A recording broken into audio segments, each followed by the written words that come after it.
Proverbs. Go ahead and turn to chapter 1. Proverbs chapter 1.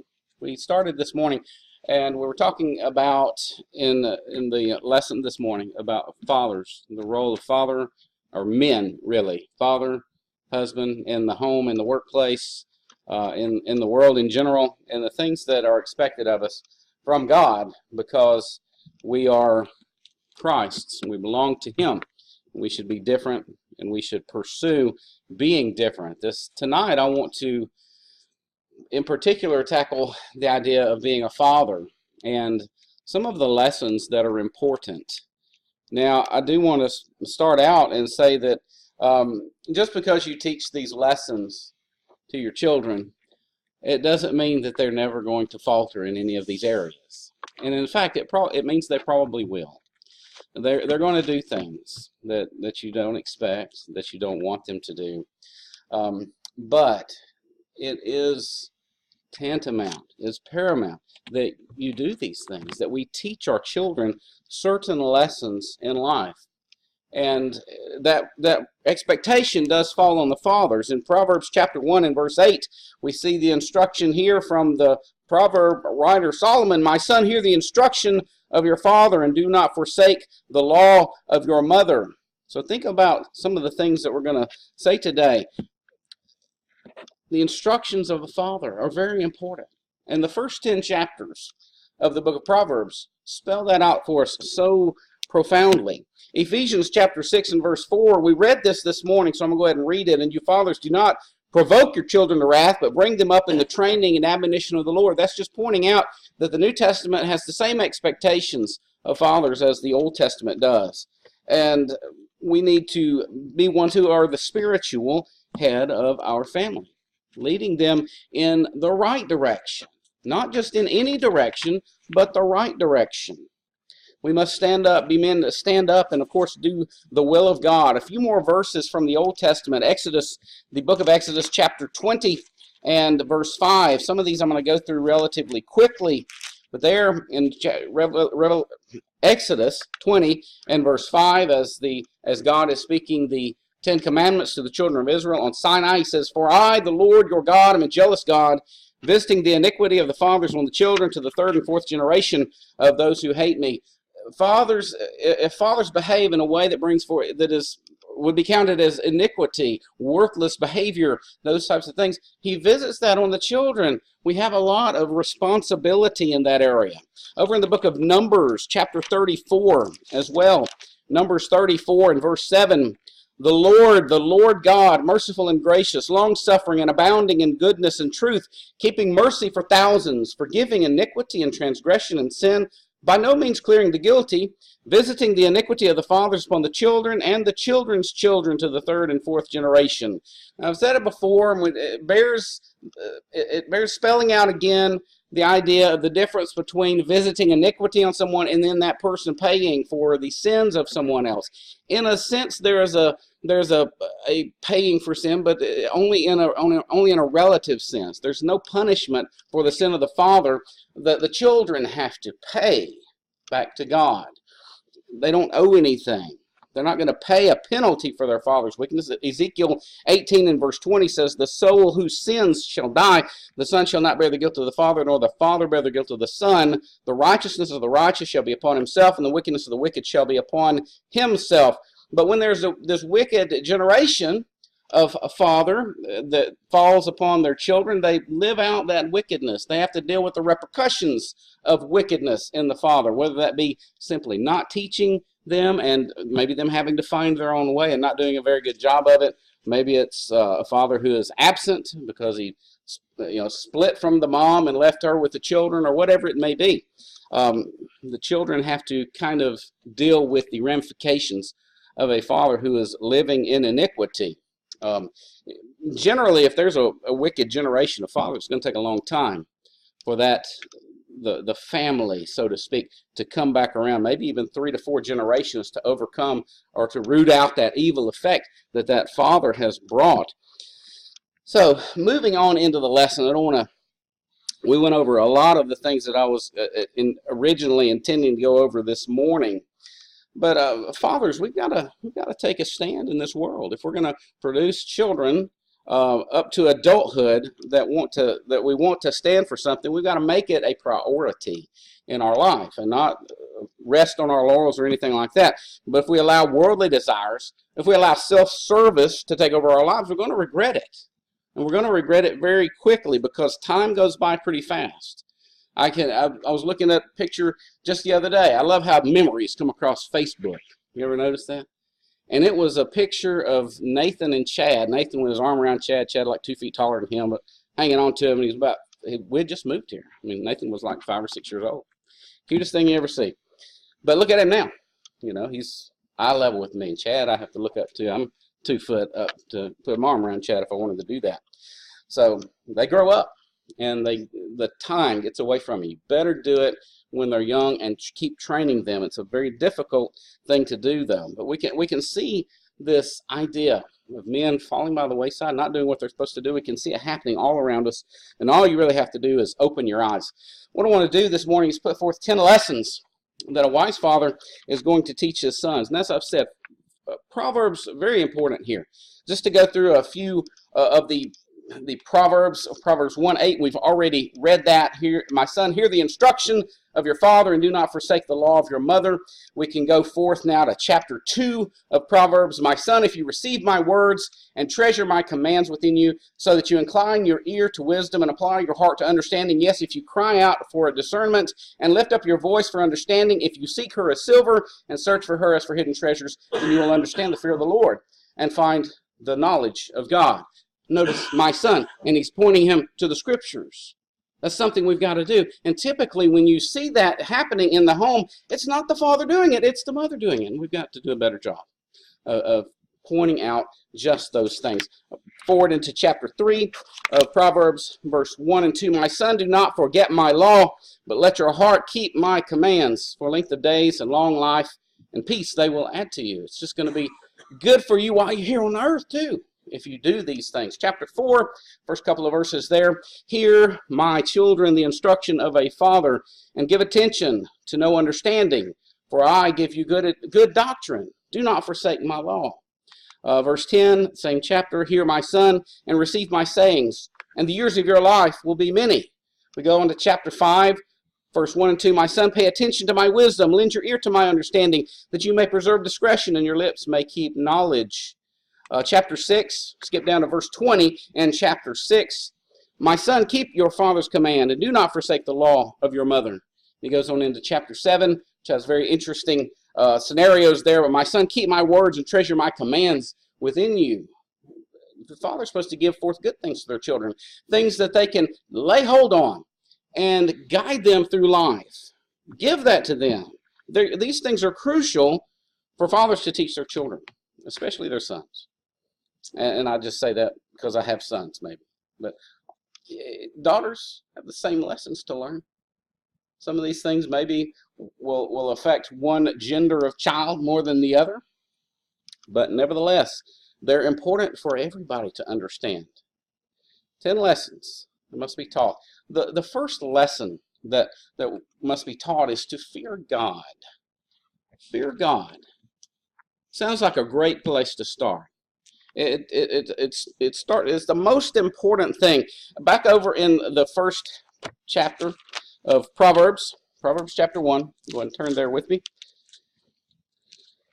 And you might want to put your marker somewhere in those first 10 chapters of the book of Proverbs, because we'll be going back and forth between there and maybe some other places.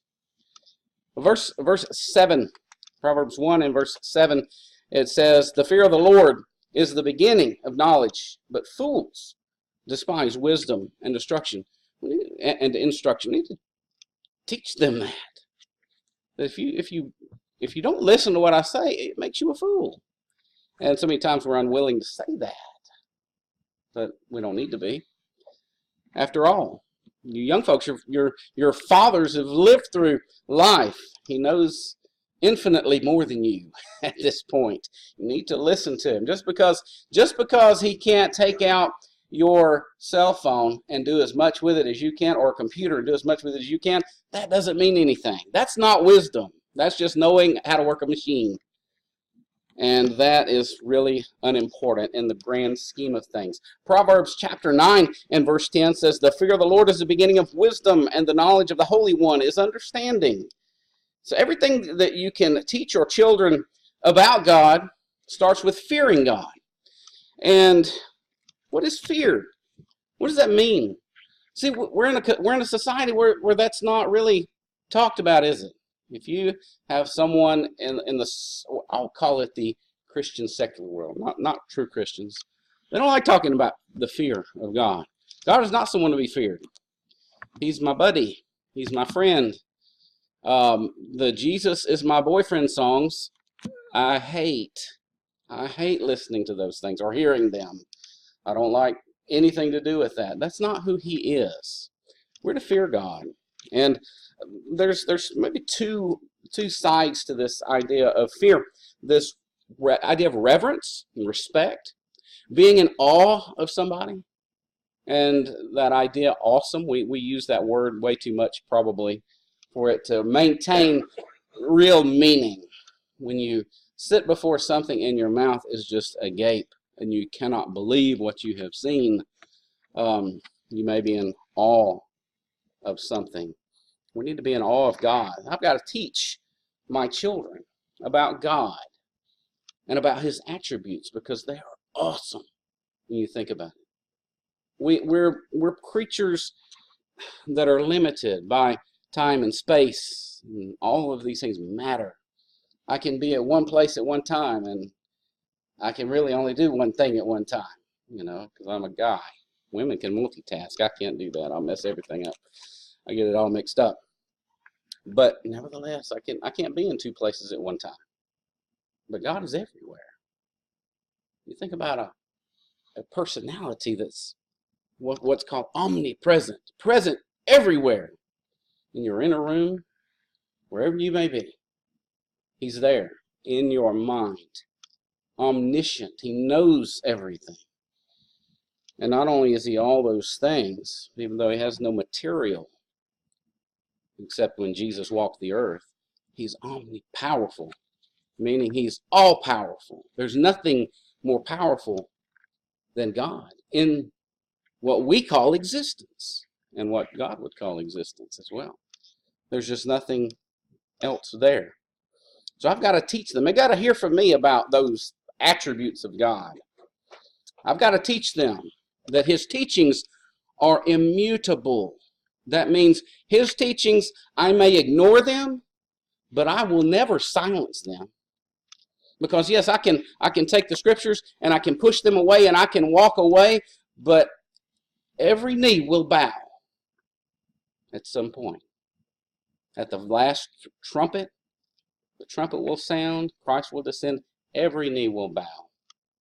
I need to teach them that they need to do that willingly now. Not be made to, not be forced to do that, because that will happen if they don't. So he's immutable. He's unchanging. He doesn't change with the times. The same God that Paul and Peter worshiped, the same Jesus, is the same one I worship. So the things that they told people back then about him, they would tell me the same thing. He expects the same things. It has not morphed over 2,000 years. And it will not morph if it lasts 2,000 more. It's going to be the same. He has the same expectations of us. It's just the scenery has changed a little bit. And it doesn't matter what country you're in. Ran into Christians at one point in time, not many, but there was maybe a couple in particular that tried to say that people in foreign nations, that maybe in South America or Africa, where people would walk around with less clothing on than they need to have, that was okay because that's their culture. No, it's not. That's where, see, Jesus is countercultural, isn't he? He expects you to adopt the ways of God. In that regards, modesty and all other things. It doesn't matter if you feed your children wine to drink in the daytime and all of those kind of things. Not according to Christ. It doesn't matter what the culture says. You need to stop those things, and those people need to stop all of those types of things if they're going to be in line with God. We don't need to be engaging in those types of practice. So he is unchanging. He's just. He's merciful. He's kind. He's loving. He's sovereign. And I must teach them about his greatness so that they can be in awe of him. That's a reverential respect and awe we would call fear. Also, the second part of fear is fearing God and his displeasure with us. That's really maybe a lot of times what fearing God is talking about. Knowing who God is, knowing who I am, and learning to keep my place because I don't want him to be displeased with me. He has a right to punish us. He has a right to judge us and chasten us. And we need to make sure that our will or our practice lines up with his will. We need to make it clear to our children he has the right to do those things. And hopefully keep teaching them about all of that. Skip this part, which is important but not as important. Number 2 lesson, since we run short on time, guard your mind. We need to teach our children about guarding the mind. Fear God, guard the mind. It's very difficult to guard your mind. Proverbs chapter 3 and verse 3. Proverbs 3 and verse 3. Let not mercy and truth forsake you. Bind them around your neck. Write them on the tablet of your heart. Mercy and truth. Mercy is the idea of kindness and beauty and favor, good deeds towards other people, even if they don't deserve it. That's mercy. Truth, the idea here is not necessarily what we would say is truth all the time, but the idea of stability, certainty, being faithful, rightness, accuracy is the idea behind that word. You take those things, mercy and truth, you write them on your heart, chisel them into your mind. Now here the heart really has a reference to mind, the seat of thought or emotion and the will. The father is responsible for the mind of his child. And that's a difficult thing. I would say it's a difficult thing today, but it always has been. And it always will be. When you're responsible for those things, you got to make sure of where they are and what they're into, where they're going. And there's so many things to get involved in nowadays. And probably always has been, but nevertheless, you can bring the world into the palm of your hand anymore. And that's scary. Parents better, if you're not involved in that, if you've given them access to that world, you better be involved in it. You better be involved in it. You better know what you're doing. You better know what they're getting involved in. And parents decry invading their child's privacy in these little areas. They do. They have no privacy. They're children. I have a 20-year-old. He doesn't have privacy. I have access to everything he has. Unless he's bought something that I don't know about, and I'll know about it because I've got access to his financial records. I can know, and I do. Don't buy into that. They're not adults. And children, when your parents wants to see that phone or computer or whatever it is and say, I need to go through it, just have integrity. Don't pitch a fit. Don't do anything like that. Just go ahead and fall in line and understand that they are trying to protect you. Proverbs chapter 4 and verse 23 says, keep your heart with all diligence, for out of it spring the issues of life. You know, out of your heart comes your conduct. Jesus said in Matthew 15:11, it's not what goes into the mouth that defiles a man, but what comes out of the mouth. This defiles a man. If that's the case, the heart, the mind has got to be right, doesn't it? And we allow certain things in, and the mind starts to spoil. We better be teaching and guarding and guiding in the way that we should. Proverbs chapter 3 and verse 1, my son, do not forget my law, but let your heart keep my commands. Proverbs 4:4, let your heart retain my words, keep my commands, and live. The fathers have got to guard their children's mind by keeping the right things going in and the wrong things out. And if you sit on your laurels and rest on your laurels, rest assured it's getting in there. I was at a camp, the camp I was gone for, y'all remember that, and I got to sit in on a couple of classes. Very good men teaching there. And this is one of the topics The idea of internet time and the pervasiveness of it in the home, which is it's a tool, but just like any tool, it can be misused, and that one it really does get misused. And there was two guys teaching the class, and one of them says something about if your son that has a smartphone has seen pornography, and the other guy said if they've got one, it's since they've seen it. It is that pervasive. It's that simple. And Satan is that good that he puts it out there and slides it in.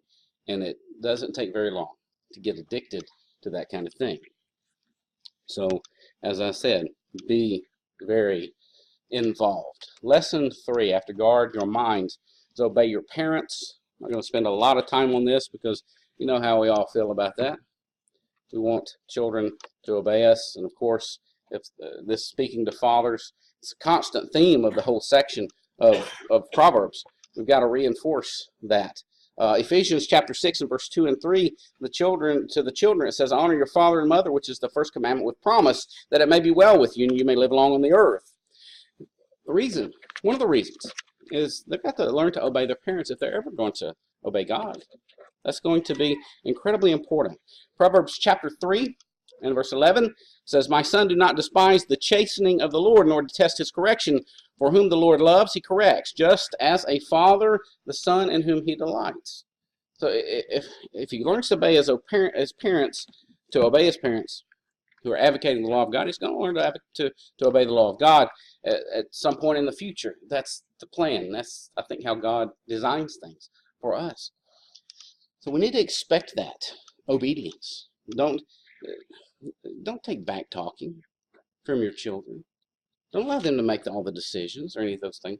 Yeah, sure, you can hear them out and make wise decisions. You can convey with them and all those kind of things. But be the one that expects these things. Lesson number 4. We got to teach them how to select their friends. That's a difficult thing to do because you're not with them constantly, and they may like to hang around a certain type of people that you know is not good. But if a child constantly hangs around friends that are interested in the broad way, well, that's not going to be good, is it? They're going to take them along down the broad path. 1 Corinthians 15 and verse 33 says, do not be deceived. Evil company corrupts good habits. Now I bring this up every time I quote this verse. I understand the context of it. Immediate context is it's talking about those in the church in Corinth who are believing there is no resurrection.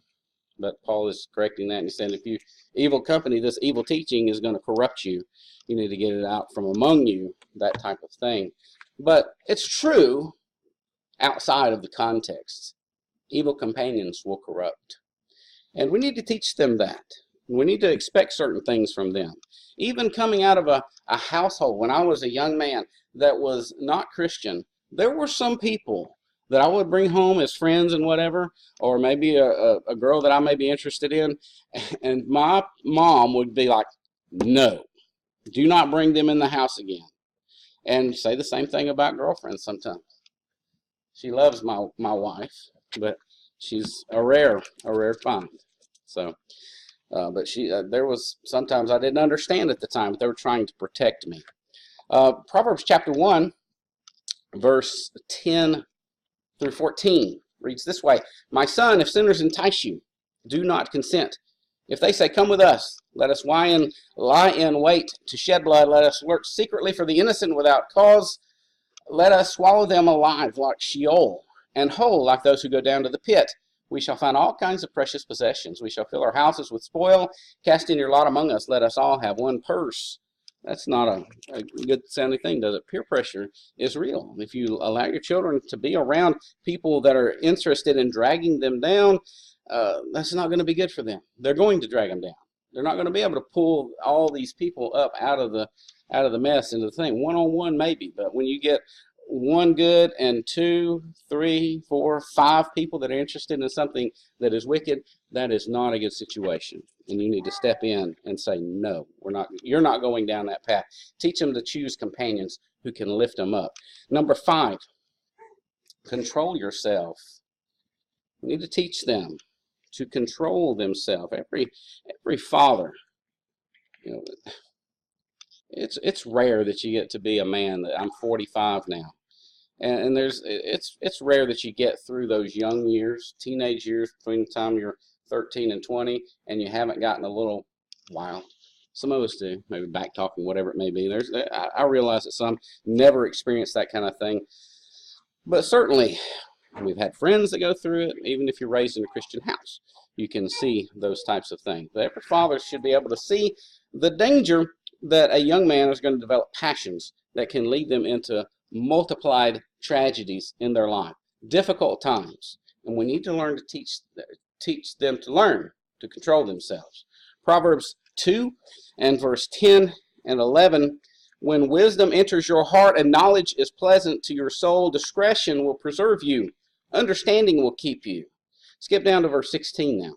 To deliver you from the immoral woman, from the seductress who flatters with her words, who forsakes the companion of her youth and forgets the covenant of her God. For her house leads down to death, and her paths to the dead. None who go to her return, nor do they regain the paths of life. Proverbs chapter 5 and the first 5 verses say, I think I had the wrong. Let me get back to where I'm supposed to be here. My son, pay attention to wisdom. This is Proverbs 5, 1 through 5. Pay attention to my wisdom. Lend your ear to my understanding, that you may preserve discretion, and your lips may keep knowledge. For the lips of an immoral woman drip honey, and her mouth is smoother than oil. But in the end she is bitter as wormwood, sharp as a two-edged sword. Her feet go down to death. Her steps lay hold of hell. Not very flattering of this type of thing. Proverbs 6, verse 24 through 26, to keep you from the evil woman, from the flattering tongue of a seductress. Do not lust after her beauty in your heart, nor let her allure you with her eyelids. For by means of a harlot a man is reduced to a crust of bread. And I don't know about girls, because I don't have girls. I don't deal with that as much. But this is a big temptation for young men to get involved in that kind of a lifestyle. And we need to stay current with him. Verse 32 of Proverbs 6 says it all. Whoever commits adultery with a woman lacks understanding. He who does so destroys his own soul. Amen. Proverbs 7, verse 27, her house is the way to hell, descending to the chambers of death. We've got to teach them about these things and the dangers of it, or they'll fall right in line with it. And it's up to us. We've got to teach our sons to walk circumspectly, looking around, paying attention. We got to teach them things. Stay away from those places. Stay out of those situations. Keep your hands to yourself. Stay away from those kind of women. Guard your feet. Guard your eyes. Guard your ears. Guard your mind. And it's got to be a constant thing, because there's bombardment from the other side. We need to bombard from our side. Lesson number 6, control your tongue. Control your tongue. I'm going to tell you, sometimes I like going shopping. I'm the rare man. My wife hates going to the mall. I like going to the mall. I like looking at the men's clothes. I like trying on the jackets. It look good if I could afford it. That kind of stuff. I like these shoes if I can only afford them. You know, those kind of things. Tanya hates it. I have to drag her there. And she's ready to go as soon as we get there. But where am I going with this? Control your tongue. Well, I don't really like to go a whole lot anymore. You walk through the mall, and it is inevitable that from the entrance of the mall, the store you're going to hear the F word 20 times. Maybe any other kind of word. Walmart, same way. There were 2 ladies today in the grocery store, older women, cursing. Just saying, just as a matter of course. It's just a matter of speaking. Well, maybe we need to teach our children not to adopt those habits. It's there in the world. There's no doubt.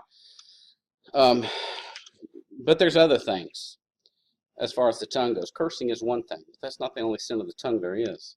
There's slander, talking about people. They learn those things from us, right? Don't they? Learn to do those things instead of blessing other people and showing concern. Proverbs 4 and verse 24 says, "Put away from you a deceitful mouth and put perverse lips far from you." Remember, this is a father teaching the son what to do. Perversity. Put those lips far from you. Don't say those things. You hear them talking about someone in a very, very negative way. It's time to correct that. No, maybe you don't understand brother or sister so-and-so, or that person, or your friend, what they're dealing with, those types of things. Proverbs chapter 10 and verse 11, "The mouth of the righteous is a well of life, but violence covers the mouth of the wicked." Speaking evil of people. Verse 13 and 14, "Wisdom is found on the lips of him who has understanding, but a rod is for the back of him who is devoid of understanding. Wise people store up knowledge, but the mouth of the foolish is near destruction." Are we teaching them these things? Verse 20 and 21, "The tongue of the righteous is choice silver.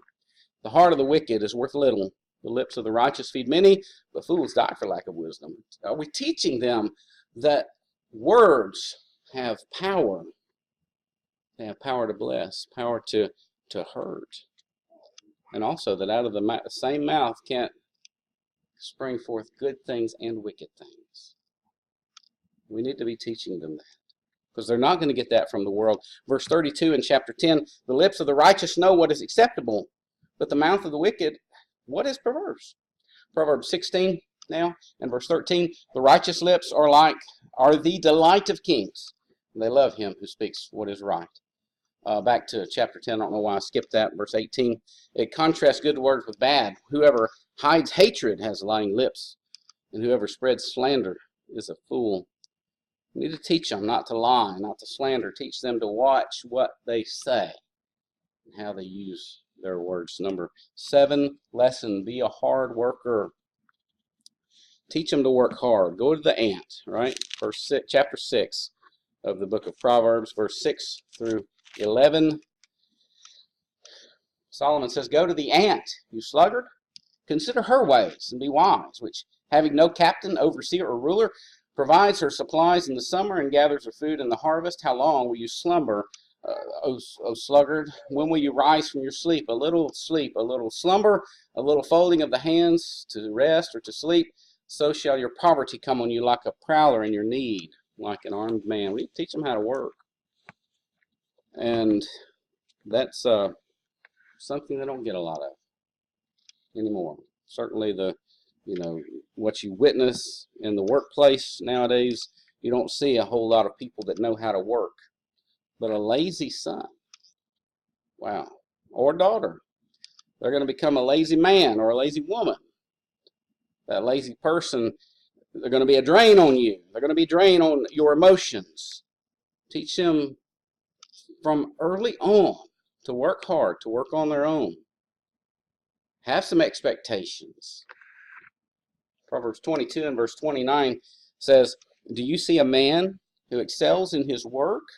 He will stand before kings. He will not stand before unknown men." Now that, of course, said at a time when not anybody could be king. You had to be born to be king, and you might stand before the king because he's the most important person. In our culture, think about the implications of that. Someone who works hard, they're not going to stand before kings. Maybe they're going to be someone who's important in their own right. Correct? Maybe they're going to be someone who is well supplied because of their hard work, and they can help other people. You need to teach them about those types of things. A son that's trained to work hard is going to be a delight to his parents and to the Lord. Lesson number 8, manage your money wisely. Proverbs 3. Manage your money wisely. "Honor the Lord with your possessions," the father teaches the son here, "and with the first fruits of all your increase. So your barns will be filled with plenty, and your vats will overflow with new wine." If you give, God's going to bless. That statement's the same one, basically the same idea made in the book of Malachi, that test me in this, God says. Bring your full tithe in the storehouse. Test me and see if I don't make it rain from heaven for you. So, because if you're generous with God, He's going to be generous with you. He's already been generous with us in every way that we need. We need to teach our children to honor the Lord with all their money. And I don't mean come and give all of your money in the offering plate. That's not what I mean. But honoring God with all of your money, well, that's what we need to do. Don't do foolish things with your money. Proverbs chapter 6 and verse 1 talks about signing up for a loan for a friend, becoming their surety that it's going to get paid back, even if they say, I'm not paying it anymore.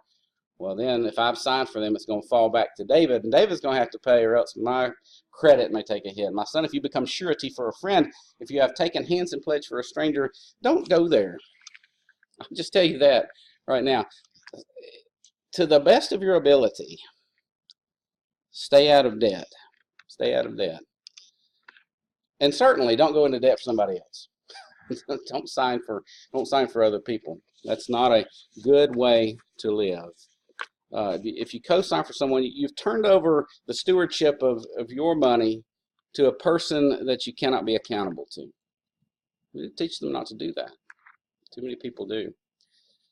They don't want to be liable for someone else's conduct with their money. Teach them to stay away from that master-slave relationship that money can cause. Proverbs chapter 22 and verse 7 says, the rich rules over the poor, the borrower is servant to the lender.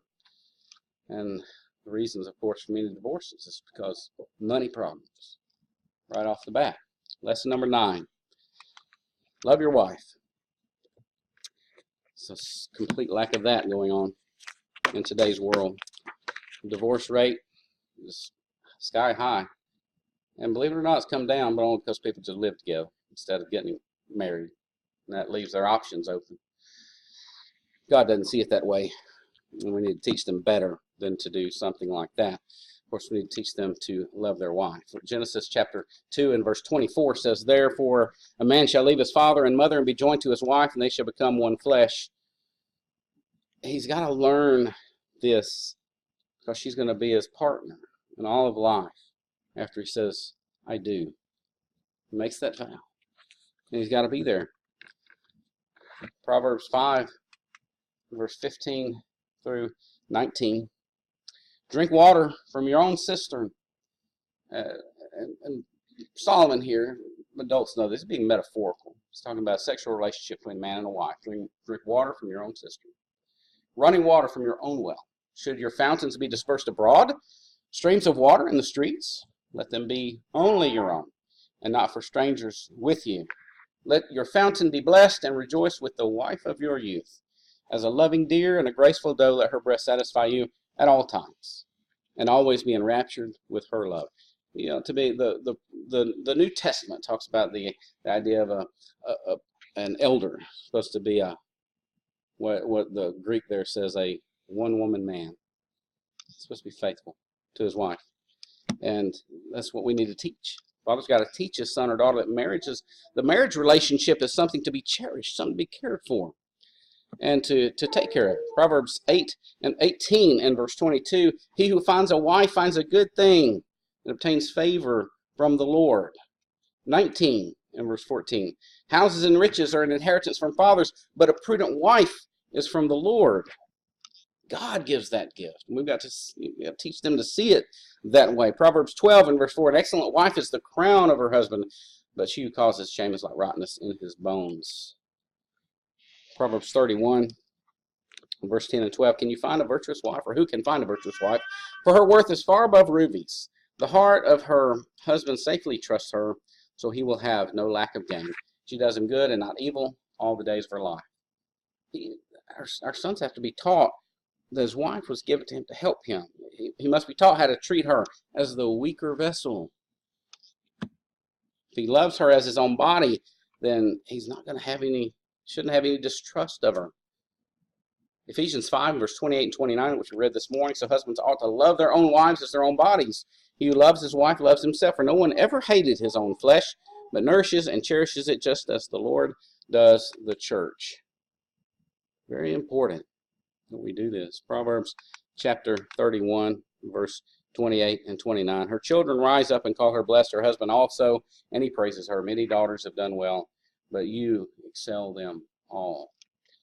Last lesson. Love your neighbor. Oh, there's just total lack of this anymore, isn't there? We like to put our house, the more land we can get, the better. But you know what? I like to put a fence around it. I like to have our green moat and that buffer between us and other people, because we don't want to be involved in their lives. We don't want them involved in our lives. Matter of fact, so and so comes anywhere close to our property, they're just snooping around. Well, maybe they're just trying to get to know you, right? Maybe we should exhibit some love. We are carrying the message of Christ with us, you know. Proverbs 3 and 27 and 28. Do not withhold good from those to whom it is due, when it's in the power of your hand to do so. Do not say to your neighbor, go and come back tomorrow, I will give it, when you have it with you. Give it now. If they're in need, go ahead and give it to them. Take care of your neighbor. You know, love your neighbor. Live in peace with your neighbor. Be forgiving of them. Yeah, maybe they pulled into your yard and turned around. Who cares? I mean, give me a break. You know? Meet their needs. Meet their greatest need. That's the gospel. Jesus said this was the second greatest command. Matthew 22. It's verse 36 through 40. Teacher, which is the great commandment in the law? Jesus said to him, you shall love the Lord your God with all your heart, with all your soul, with all your mind. This is the first and great commandment. And the second is like it. You shall love your neighbor as yourself. On these two commandments hang all the law and the prophets. Remember, I believe it's that particular guy in the Luke account said, well, who is my neighbor? He tells him the story of the Good Samaritan. Anybody in need. Any human being in need, that's your neighbor. Learn to love them. Take care of them. Take care of their needs. These are important things that we as fathers got to teach our children, our sons. If you fail to teach them these things, if you tell then Satan's going to teach him. If you fail to teach him to guard his mind, Satan's going to teach him you have an open mind in all these important areas. If you don't teach him to obey you, his parents, Satan's going to teach him to rebel, to break your heart. If you don't teach him to select his friends, Satan will be happy to select his friends for him. If you don't teach him to control himself, Satan's going to teach him to give himself completely over to lust. If you don't teach him to watch his words, Satan's going to help him fill his mouth with all kinds of filth. If you don't teach him to be a hard worker, Satan's going to help him to make his laziness a tool of hell. If you don't teach him to manage his money, Satan's going to have him wasting his money on riotous living. If you don't teach him to love his wife, Satan's going to teach him to make his wife's life a nightmare. If you don't teach him to love his neighbor, Satan will be more than happy to teach him to love only himself and no one else. So think about these lessons. Go ahead and take your songbooks out and turn to the number that has been selected. There may be one here this evening who needs to render obedience to the gospel of Christ, and we invite you to do that. As the most important thing that is left to do in your life is to give your life over to the Lord, to have his blood cover your sins. Be buried with him in baptism tonight. There, have your sins washed away and be raised to walk a new life. Confess that you believe that Jesus is the Son of God. Repent of your sins and be raised to walk a new life out of the water grave of baptism. If you haven't done that, do it tonight. It may be that you've done that, but you know that the life you're not living, that you are living, is not in accordance with the will of God. Make that right tonight too. So we invite you to come while we stand together and sing.